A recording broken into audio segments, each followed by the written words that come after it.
ল্যাপটপের কিবোর্ড খারাপ হয়ে গেলে সেটা রিপ্লেস করতে অনেকগুলো টাকা লেগে যায়।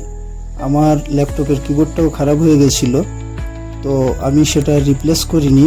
আমি অনলাইন থেকে একটি কিবোর্ড অর্ডার করেছি, যেটা ফ্লিপকার্টে অর্ডার করেছিলাম এবং আজকে ডেলিভারি হয়েছে। সেটার আনবক্সিং হচ্ছে এখন। কিবোর্ডটি সম্পর্কে কিছু জানার থাকলে আপনি কমেন্ট করবেন। বক্স থেকে সর্বপ্রথম একটি কার্ড পেয়েছি আমরা, যেটা 50 টাকা ক্যাশব্যাকের একটি কুপন কার্ড। ফ্লিপকার্টে আপনি কিবোর্ডটার রিভিউ দিবেন, দিয়ে সেটার একটা ফটো তুলে কার্ডে দেওয়া কিউআর কোডে স্ক্যান করে যে হোয়াটসঅ্যাপ নাম্বারটা আসবে সেখানে পাঠালে 50 টাকা ক্যাশব্যাক দিয়ে দেবে। সবশেষে আমি কিবোর্ডটি পেয়ে গেলাম।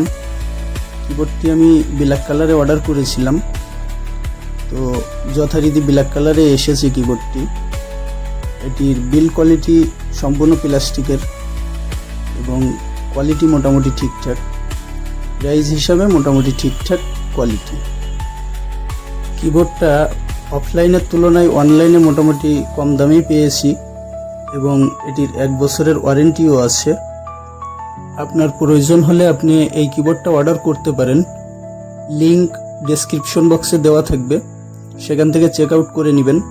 এক এক সময় এক এক রকম প্রাইস থাকে। আমি 300 টাকাতে অর্ডার করেছিলাম। 50 টাকা ক্যাশব্যাক পেয়ে আমার 250 টাকা খরচ হয়েছিল। এরকম ইনফরমেটিভ ভিডিও পেতে চ্যানেলটি সাবস্ক্রাইব করবেন, ভিডিওতে একটা লাইক দিবেন এবং কমেন্ট বক্সে আপনার মতামত জানাবেন।